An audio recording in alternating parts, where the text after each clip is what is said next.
ప్రార్థన. ప్రేమ కలిగిన తండ్రి, వాక్యమనే రొట్టె విరచి ఆత్మకు జీవాహారంగా పెట్టి మమ్మలను సర్వ సత్యము లోనికి నడిపించమని యేసుక్రీస్తు నామమున అడుగుచున్నాము తండ్రి, ఆమేన్. దేవుని బిడ్డలారా, మనము బైబిల్ శాస్త్రాన్ని నేర్చుకుంటూ ఉన్నాము. ఈరోజు 4వ అంశముగా దైవావేశాన్ని గుర్చిన బైబిల్ బోధను ప్రారంభిస్తాం. పాయింట్ 1, దైవావేశాన్ని గుర్చిన బైబిల్ బోధను యేసుక్రీస్తు విశ్వసించాడు. ఉదాహరణకి మత్తయి సువార్త 5వ అధ్యాయం 17-18, ధర్మశాస్త్రమునైనను ప్రవక్తల వచనమునైనను కొట్టివేయ వచ్చితనని తలంచవద్దు, నెరవేర్చటకే గాని కొట్టివేయుటకు నేను రాలేదు. అప్పుడు పాత నిబంధనలో ఉన్న లేఖనాలు ఎలా ఏర్పడ్డాయి? దైవావేశం వలనే ఏర్పడ్డాయి. దానికి ఎవరు సాక్ష్యం ఇస్తున్నారు? యేసు ప్రభువే సాక్ష్యం ఇస్తున్నాడు. తర్వాత ఆకాశమును భూమియు గతించిపోయినానే గాని ధర్మశాస్త్రం అంతయు నెరవేరు వరకు దాని నుండి ఒక పొల్లైనను ఒక సున్నైనను తప్పిపోదని నిశ్చయముగా మీతో చెప్పుచున్నాను. పాత నిబంధన అంతయు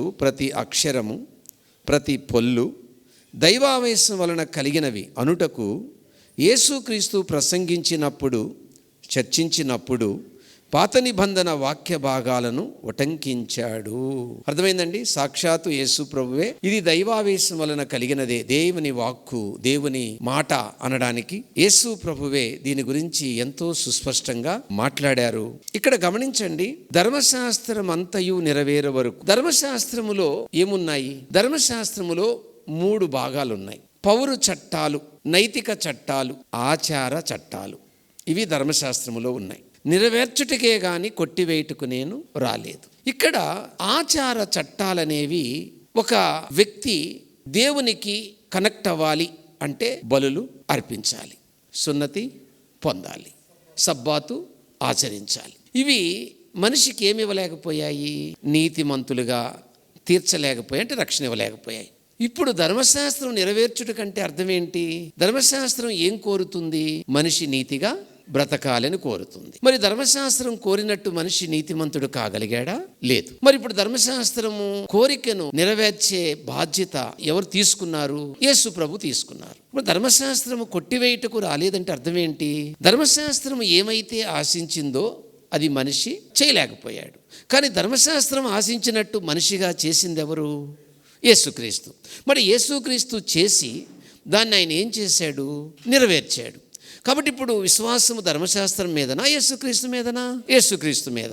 కాబట్టి పాత నిబంధనలో ఏ లేఖనాలైతే రాయబడ్డాయో వాటిని కొట్టివేయడానికి నేను రాలేదు, నెరవేర్చడానికి వచ్చాను అని అంటే ధర్మశాస్త్రం మనల్ని నీతిమంతులుగా చేయలేని పరిస్థితి ఉంది కదా, అది యేసు ప్రభు నెరవేర్చాడు. అయితే పౌర చట్టాలు అనేవి అవి వాళ్ళ యొక్క సివిల్కు సంబంధించినవి. ఆచార చట్టాలు అవి కూడా ఇప్పుడు మనము చెప్పుకున్నవి, అంటే ఈ సబ్బాతు ఇవన్నీ కూడా ఇప్పుడు చేయాల్సిన అవసరము లేదు. కానీ అప్పుడు ఇప్పుడు ఉన్నది ఒకటే. ఏంటది? నైతిక చట్టాలు. అవి అయితే తీసివేయబడలేదు. అది గుర్తుపెట్టుకోవాలి మీరు. ధర్మశాస్త్రము దేవుడు మరి నెరవేర్చాను అన్నాడు కదా యేసు ప్రభు. ఇక మరి ధర్మశాస్త్రంతో మనకు పని ఏంటి అన్న డౌట్ మీకు రావచ్చు. మీకు చెప్పాను కదా, ఆచార చట్టాలతో ధర్మశాస్త్రంతో మనకు పని లేదు, అలాగే సివిల్ చట్టాలతో కూడా ధర్మశాస్త్రంతో మనకు పని లేదు. కానీ దేంతో ధర్మశాస్త్రంలో ఇంకా పని ఉంది మనకు? నైతిక విలువ. నైతిక విలువలు అంటే ఏంటి? అబద్ధము ఆడకూడదు, దొంగతనము చేయకూడదు, పొరుగువారిని ప్రేమించాలి. అవి అప్పుడు ఉన్నాయి, ఇప్పుడు ఉన్నాయి. అయితే ఇక్కడ గమనించాల్సిన విషయం ఏంటంటే, అప్పుడు ఆచరిస్తేనే నీతిమంతులు, ఇప్పుడు యేసుక్రీస్తుని నమ్మితేనే నీతిమంతులు. నీతిమంతులుగా తీర్చబడిన మనము ఖచ్చితంగా నీతి క్రియలు చేయాల్సిందే. నేను నీతి క్రియలు చేయను అని అంటే అర్థము నాకు యేసు ప్రభు మీద విశ్వాసము లేదు అని అర్థం. నాకు యేసు ప్రభు మీద విశ్వాసం ఉంటే నేను ఖచ్చితంగా ఏ క్రియలు చేస్తాను?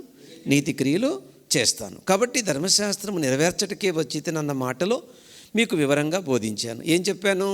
సివిల్ చట్టాలు అంటే ఆచార చట్టాలు కానీ పౌర చట్టాలు కానీ అవి మనకు సంబంధించినవి కాదని, నైతిక విలువలు అనేవి అప్పుడు ఇప్పుడు ఉన్నాయని, యేసుక్రీస్తు నమ్మిన మనము నీతిమంతులుగా తీర్చబడ్డామని, నీతిమంతులుగా తీర్చబడిన మనము ఖచ్చితంగా ఆ క్రియలు కనుపరచాలి అని ఇప్పటి వరకు మనము నేర్చుకున్నాం. ఉదాహరణకి కీర్తనల గ్రంథము 82:6 యోహాను సువార్త 10:35 అంటే పాత నిబంధనలో ఉన్న విషయాలు క్రొత్త నిబంధనలో ఉన్నాయి.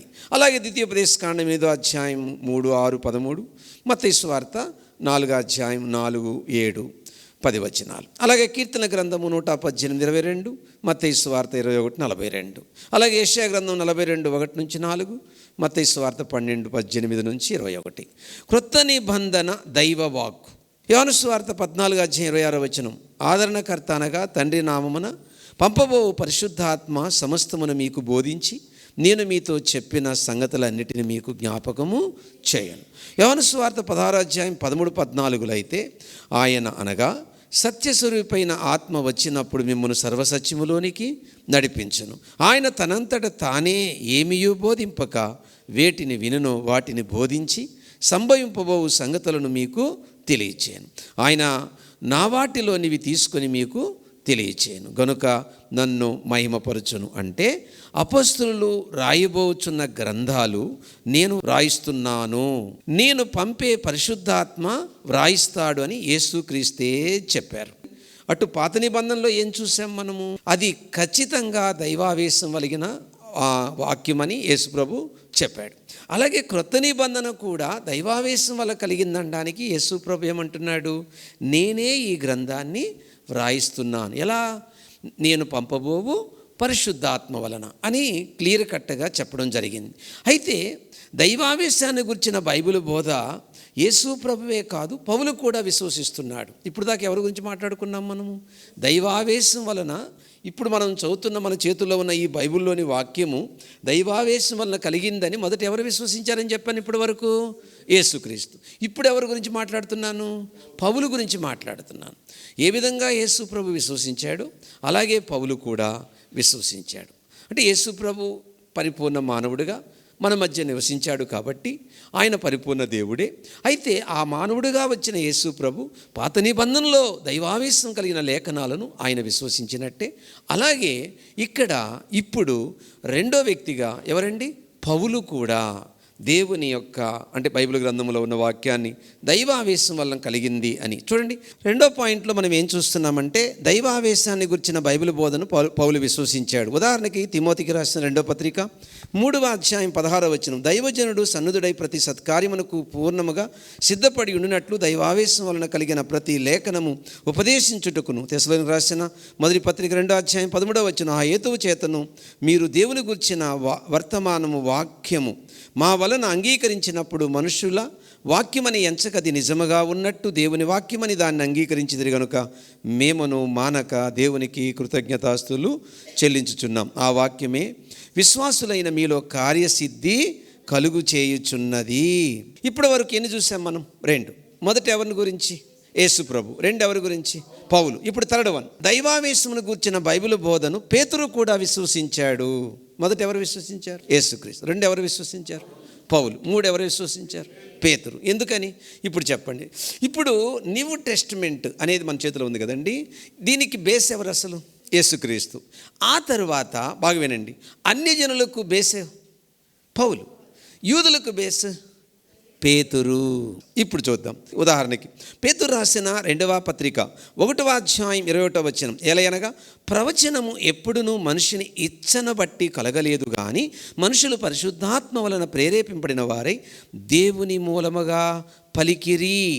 చూడండి, పేతురు రాసిన 2వ పత్రిక 3వ అధ్యాయం 16వ వచనం, వీటిని గూర్చి తన పత్రికలన్నిటిలోనూ బోధించుచున్నాడు. అయితే వాటిలో కొన్ని సంగతులు గ్రహించుటకు కష్టమైనవి, వీటిని విద్యాహీనులను అస్థిరులైన వారును తక్కిన లేఖనములను అపార్థము చేసినట్లు తమ స్వకీయ నాశనమునకు అపార్థము చేయదు. దేవుని వాక్యము అందరికీ అర్థం కాలేదు.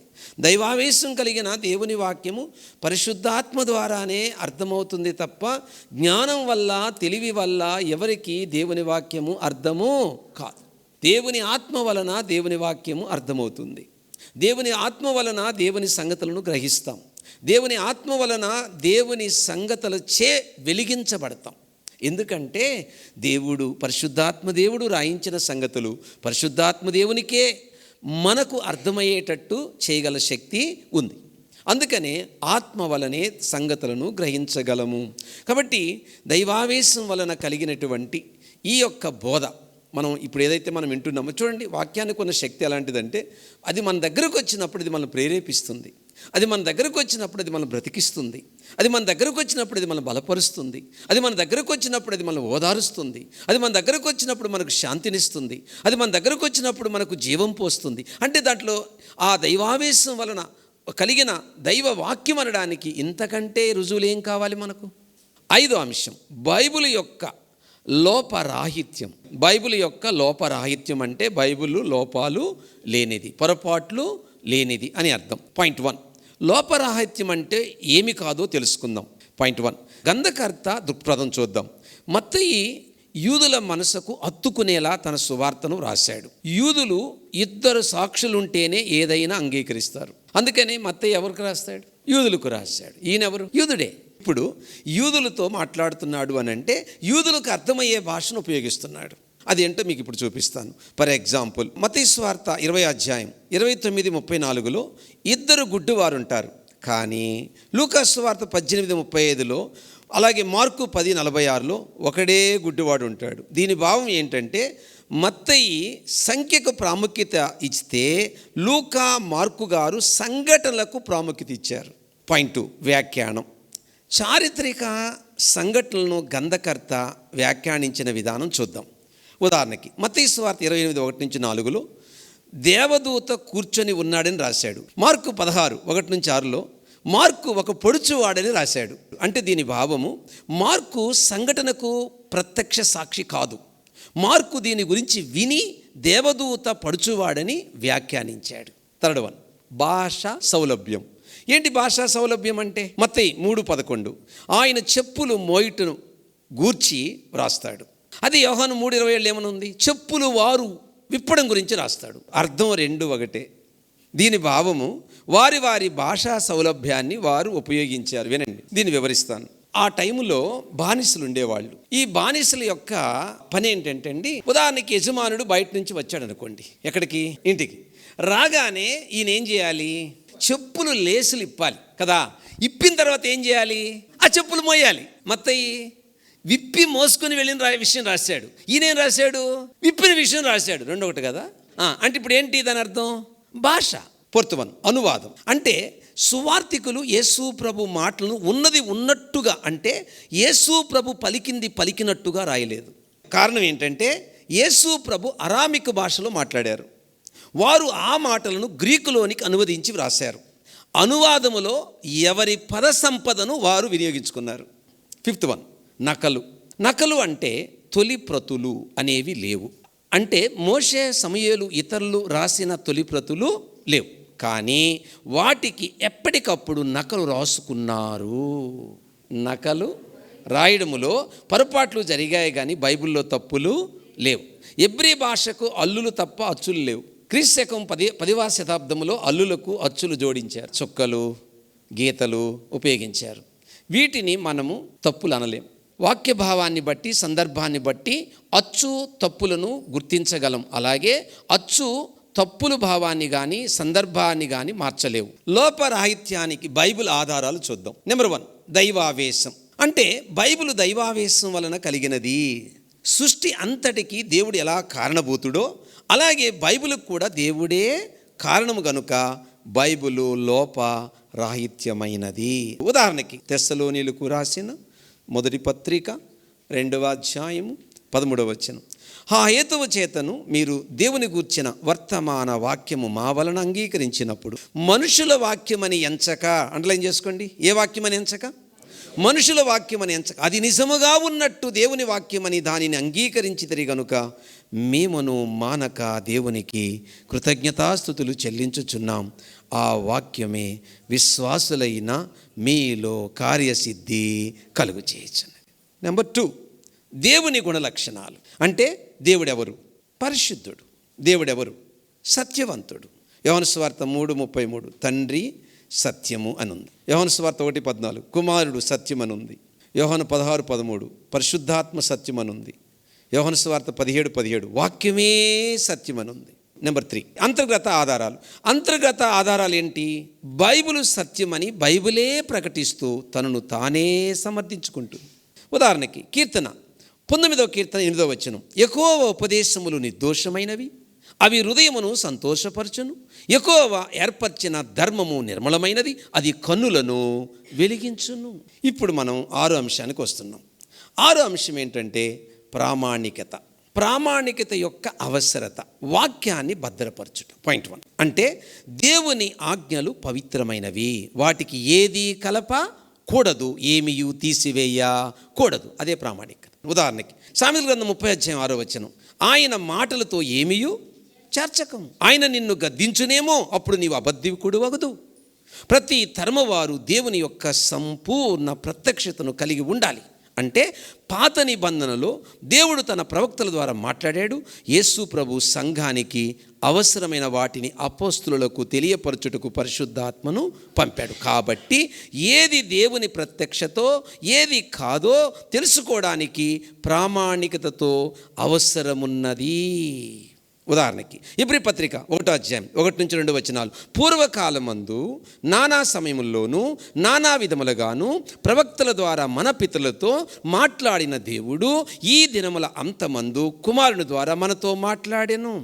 ఆయన ఆ కుమారుని సమస్తమునకును వారసునిగా నియమించెను, ఆయన ద్వారా ప్రపంచములను నిర్మించెను. సో ఇక్కడ మనకేం కనబడుతుంది? దేవుని వాక్యము ఏదైతే దేవుడిచ్చాడో అదే మన ప్రామాణికత. దాని నుంచి మనము కలపకూడదు, దాన్ని మళ్ళీ తీసేది. ఏది చేసినా మనం ఏం దాటినట్టు. అలా దాటినా కూడా అది దైవ ఉగ్రతకు కారణమవుతుంది. కాబట్టి బైబిల్ బోధించేటప్పుడు కానీ చదివేటప్పుడు కానీ చాలా జాగ్రత్తగా మనం చదవాలి, చాలా జాగ్రత్తగా సంఘానికి మనం వాక్యము బోధించాలి. పాయింట్ 2 లిఖిత లేఖనాల అవసరత. అంటే ప్రస్తుతము అపోస్తులు లేరు. శిష్యుడైన యోహాను మరణముతో యేసు ప్రభు శిష్యులైన అపోస్తులు వారి బోధలను డైరెక్ట్గా వినిన 2వ తరం వారి కాలం అంతమైపోయింది. గనుక తరువాత తరముల వారికి అపోస్తుల బోధ అవసరం. అందుకే దైవ వాక్యము రాయబడినది.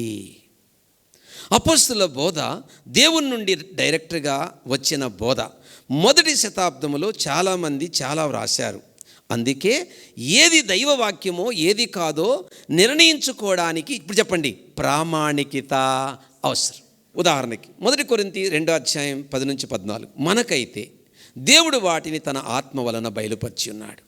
ఆ ఆత్మ అన్నిటినీ అంటే దేవుని మర్మములను కూడా పరిశోధించుచున్నాడు. ఒక మనుషుని సంగతులు అతనిలోనున్న మనుషుని ఆత్మకే కానీ మనుషుల్లో మరి ఎవ్వరికీ తెలియదు. అలాగే దేవుని సంగతులు దేవుని ఆత్మకే కానీ మరి ఎవరికి తెలియవు. దేవుని వలన మనకు దయచేయబడిన వాటిని తెలుసుకొనుటకై మనము లౌకిక ఆత్మను కాక దేవుని యొద్ద నుండి వచ్చు ఆత్మను పొంది ఉన్నాం. మనుష్య జ్ఞానము నేర్పు మాటలతో కాక ఆత్మ సంబంధమైన సంగతులను ఆత్మ సంబంధమైన సంగతులతో సరిచూచుచు ఆత్మ నేర్పు మాటలతో వీటిని గూర్చియే మేము బోధించుచున్నాం. ప్రకృతి సంబంధి అయిన మనుష్యుడు దేవుని ఆత్మ విషయములను అంగీకరింపడు. అవి అతనికి వెర్రితనముగా ఉన్నవి. అవి ఆత్మానుభవము చేతనే వివేచింపదగును గనుక అతడు వాటిని గ్రహింపజాలడు. అంత ఈజీ కాదండి వాక్యం అర్థం చేసుకోవడం.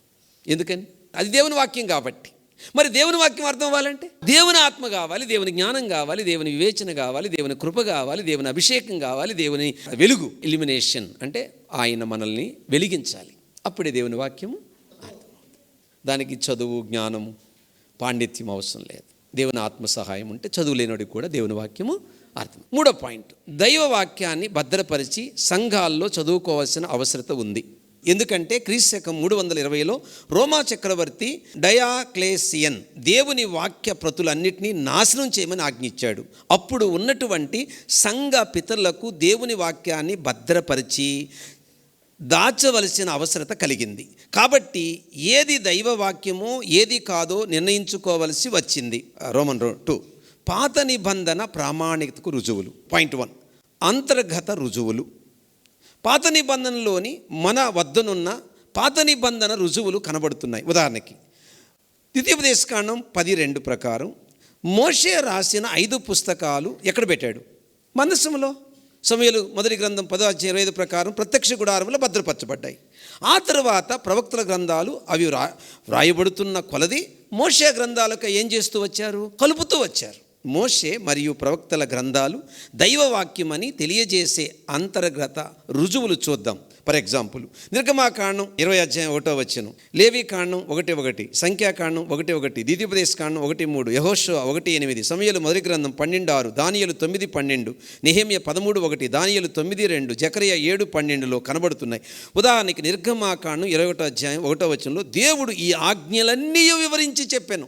క్రొత్త నిబంధన రుజువు అంటే పాత నిబంధనలోని 39 పుస్తకాల నుండి కొటేషన్ క్రొత్త నిబంధనలో ఉన్నాయి. ఉదాహరణకి తిమోతికి రాసిన 2వ పత్రిక 3:16 లేఖనాలన్నీ దైవావేశం వలన కలిగినవని పేర్కొంటుంది. 3వ పాయింట్, యేసుక్రీస్తు పాత నిబంధనను అంగీకరించాడు. ఎక్కడ? మత్తయి సువార్త 23:35 నీతిమంతుడైన ఏబేలు రక్తం మొదలుకొని బలిపీఠమునకు దేవాలయమునకు మధ్య మీరు చంపిన బరకియా కుమారుడగు జకరియా రక్తం వరకు భూమి మీద సిందించబడిన నీతిమంతుల రక్తమంతయు మీ మీదికి వచ్చెను అంటే అప్పుడు అంగీకరించినట్టేనా పాత నిబంధన? రోమన్ 3 క్రొత్త నిబంధన యొక్క ప్రామాణికతను నిర్ధారించే విషయాలు చూద్దాం. పాయింట్ 1, అపోస్తులత్వం. క్రొత్త నిబంధనలోని ప్రతి పుస్తకం కూడా అపోస్తుల ద్వారా కానీ లేదా అపోస్తులతో సన్నిహితంగా జీవించిన వారి ద్వారానే వ్రాయబడ్డాయి. ఉదాహరణకి మార్కు పేతురు యొక్క సన్నిహితుడు, లూకా పౌలు యొక్క సన్నిహితుడు. పేతురు రాసిన 2వ పత్రిక 3:15-16 ప్రకారం అపోస్తులు బ్రతికి ఉండగానే ప్రామాణిక గ్రంథాలు వారు గుర్తించారు. ఉదాహరణకి కొలస్సీ 4:16 ఈ పత్రిక మీరు చదివించుకున్న తరువాత లవొదికీయ వారు సంఘములోను చదివించుడి, లవొదికీయ రాసి పంపిన పత్రికను మీరును చదివించుకొనుడి. అంటే అప్పుడు ఏంటి ఆ గ్రంథం? ప్రామాణికం లేకుండా వాళ్ళు అలా చెప్తారా? ఆలోచించండి. మన చేతుల్లో ఉన్న గ్రంథము కల్పనా కథలు కాదు, ఊహించి రాసింది కాదు, దైవావేశం వలన కలిగినది. ఇది దేవుని వాక్యం, అక్షరాల ఇది దేవుని వాక్యం. సో అటువంటి గ్రంథాన్ని చాలామంది బాధకరమైన విషయం ఏంటంటే వాక్యము యొక్క విలువ తెలియకుండానే బ్రతుకుతున్నారు. కాబట్టి సాక్ష్యాలు చూద్దాం. 2 సాక్ష్యాలు. యేసు ప్రభు సాక్ష్యం. యేసు ప్రభు లేఖనాలను సంఘానికి అనుగ్రహించే అధికారాన్ని అపొస్తలులకు ఇచ్చాడు. ఉదాహరణకి యోహాను సువార్త 14:20 ఆదరణకర్తనగా తండ్రి నామమున పంపబోవు పరిశుద్ధాత్మ సమస్తమును మీకు బోధించి నేను మీతో చెప్పిన సంగతులన్నిటినీ మీకు జ్ఞాపకము చేయను. యోహాను సువార్త 16:13-14 అయితే ఆయన అనగా సత్యస్వరూపైన ఆత్మ వచ్చినప్పుడు మిమ్మును సర్వసత్యములోనికి నడిపించు. ఆయన తనంతట తానే ఏమీ బోధింపక వేటిని వినునో వాటిని బోధించి సంభవింపబోవు సంగతులను మీకు తెలియజేయను. ఆయన నా వాటిలోని తీసుకొని మీకు తెలియజేయను గనుక నన్ను మహిమపరచను. చూసారా? ఇది ప్రామాణికం అనడానికి సాక్ష్యం ఎవరండి? యేసుక్రీస్తు. నెంబర్ 2 పేతురు సాక్ష్యం. పేతురు అంటున్నాడు, పేతురు రాసిన 2వ పత్రిక 3:2 పరిశుద్ధ ప్రవక్తల చేత పూర్వమందు పలకబడిన మాటలను ప్రభు అయిన రక్షకుడు మీ అపొస్తలుల ద్వారా ఇచ్చిన ఆజ్ఞను మీరు జ్ఞాపకము చేసుకునేవలెను. ఎవరి ద్వారా అంటే అర్థం ఏంటి? ఆయన అధికారం ఇచ్చాడు, వీళ్ళు పలికారు, అదే మన చేతిలో ఉన్న గ్రంథం. అదేమైంది? ప్రామాణికమైంది. 2వ సాక్ష్యం ఎవరిదండి? పేతురు. ఆజ్ఞను మీరు జ్ఞాపకం చేసుకుని విషయమును మీకు జ్ఞాపకం చేసి అంటే నిర్మలమైన మీ మనసులను రేపుచున్నాను. పేతురు రాసిన 2వ పత్రిక 3:15-16 మరియు మన ప్రభు యొక్క దీర్ఘశాంతము రక్షణార్థమైనదని ఎంచుకొనడి. అలాగు మన ప్రియ సహోదరుడైన పౌలు కూడా తనకు అనుగ్రహింపబడిన జ్ఞానము చొప్పున మీకు వ్రాయిచున్నాడు. వీటిని గూర్చి తన పత్రికలన్నిటిలో బోధించుచున్నాడు. అయితే వీటిలో కొన్ని సంగతులు గ్రహించుటకు కష్టమైనవి. వీటిని విద్యా ఫీగనులను అస్థిరులైన వారును తక్కిన లేఖనములను అపార్థము చేసినట్లు తమ స్వకీయ నాశనమునకు అపార్థము చేయుదురు. పౌలు సాక్ష్యం.